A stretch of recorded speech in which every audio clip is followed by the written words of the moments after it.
సింహరాశి. ఈ సింహరాశి వారికి ఈ యొక్క జూలై నెల 2024 సంవత్సరానికి గాను ప్రొఫెసర్ డాక్టర్ ముల్లపూడి సత్యనారాయణమూర్తిని నేను మాస రాశి ఫలితాలు చెబుతున్నాను. ముందుగా ఈ సింహరాశి వారికి అందరికీ కూడా సప్తమంలో ఉన్నటువంటి శని, ఆ తర్వాత ఈ ధనస్థానంలో కేతువు, అష్టమంలో ఈ యొక్క రాహు, భాగ్యంలో కుజుడు జూన్ 1, 2024 సంవత్సరం నుంచి రాజ్యస్థితిగతుడైనటువంటి గురుడు, తర్వాత మనకి లాభములో రవి బుధ శుక్ర గ్రహాలు, ఇవన్నీ కూడా చాలా అద్భుతమైనటువంటి కాంబినేషన్గా ఉన్నాయి. కాకపోతే ఈ సింహరాశి వాళ్ళకి మనకి జాతకపరంగా ఎలా ఉంటుందండి అని అంటే మనకి కాస్త మధ్యస్థంగా ఉంటుంది అని మనం చెప్పుకోవాలి. కళత్ర పుత్ర శత్రుత్వ కారణాయ నమః అని అన్నారు. అందువలన శని ఏ స్థానంలో ఉంటే ఆ స్థానాన్ని భగ్నం చేయాల్సినటువంటి అవసరం ఉంది. కాబట్టి ఇప్పుడు భార్య స్థానంలో ఈ యొక్క సింహరాశి వాళ్ళకు ఉంది కాబట్టి భార్య సంబంధమైనటువంటి అనారోగ్యం మిమ్మల్ని, ఆలోచన విధానము మిమ్మల్ని కంగారు పెడుతుంది అన్నమాట. అలాగే ఈ యొక్క సింహరాశి వారికి సాధారణంగా వీళ్ళు దయామయులు, జనరాసిటీ ఉన్నటువంటి వాళ్ళు కాబట్టి వాళ్ళు ఏం చేస్తారంటే చక్కగా ఈ ఇతరులకి అందరికీ కూడా, ఎదురింటి వాళ్ళకి, పక్కింటి వాళ్ళకి అందరికీ కూడా సహాయాలు చేయడం, దాని ద్వారా అనేకమైనటువంటి సమస్యల్ని కోరుకుని తెచ్చుకోవడం, ఇలాంటివన్నీ కూడా జరగడానికి అవకాశాలు ఉన్నాయి.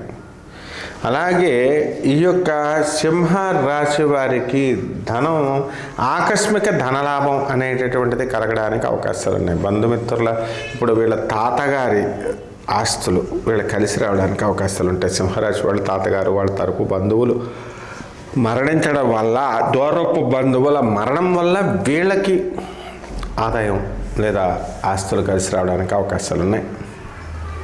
అలాగే ఈ యొక్క షాపులు మనం తీసుకున్నప్పుడు కిరాణా షాపులు, తర్వాత డిపార్ట్మెంటల్ స్టోర్స్, నెయ్యలు, పూజా ఫలితాలు, పూజా స్టోన్స్, ఇవన్నీ కూడా మీరు కనుక తీసుకున్నట్లయితే బ్రహ్మాండంగా ఉంటుంది. అంతా కూడా ఈ సింహరాశి ఆడవాళ్ళ మనస్తత్వాలని కనుక మనం తీసుకున్నట్లయితే వీళ్ళందరూ కూడా పగ తీర్చుకోవాలనే కసితో ఉన్నప్పటికీ కూడా శత్రువుల పైన వీళ్ళకి ఈ నెల వాళ్ళు దయామయులు అవుతారనమాట. అలాగే శత్రువుల్ని మిత్రులుగా చేసుకునేటటువంటి స్వభావం ఈ యొక్క ఈ సింహరాశి వారికి ఈ నెలలో కలగడం జరుగుతుంది.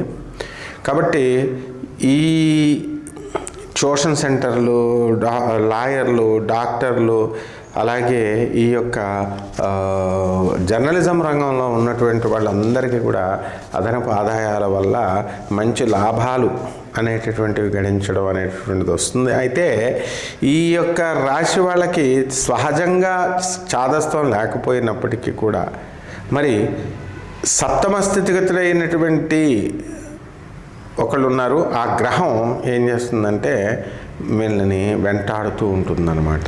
అందువలన మనకి ఈ సింహరాశి వాళ్ళకి ఆ గ్రహం ఎవరో కాదు, శనేశ్వరుడు, రాహువు, ఒకళ్ళ తర్వాత ఒకళ్ళు పోటీపడి మనల్ని వేధించడానికి అవకాశాలు ఉంటాయి. తీసుకున్న డబ్బులు ప్రజలు ఇవ్వకుండా ఉండడము, ఇలాగ ఏడిపించినప్పటికీ కూడా మీరు తీసుకున్నటువంటిది నిజాయితీగా మీరు తీసుకెళ్ళి వాళ్ళకి ఇవ్వడం అనేటటువంటిది జరుగుతుంది.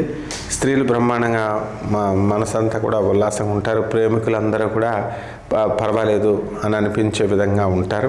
ఇక రెమెడీస్ దగ్గరికి వచ్చేసరికి ఈ సింహరాశి వారికి మనకి శని జపము, శని స్తోత్రాలు, శనికి కిలోంపావు నల్ల నువ్వుల్ని, నల్లని వస్త్రాన్ని పేద బ్రాహ్మణులకి శనివారం నాడు కరెక్ట్గా ఉదయం 8 గంటలకి దానం చేసుకోవాలా. జమ్మి చెట్టు చుట్టూ ప్రదక్షిణలు చేసి జమ్మి చెట్టుకి నీళ్లు పోయాలా.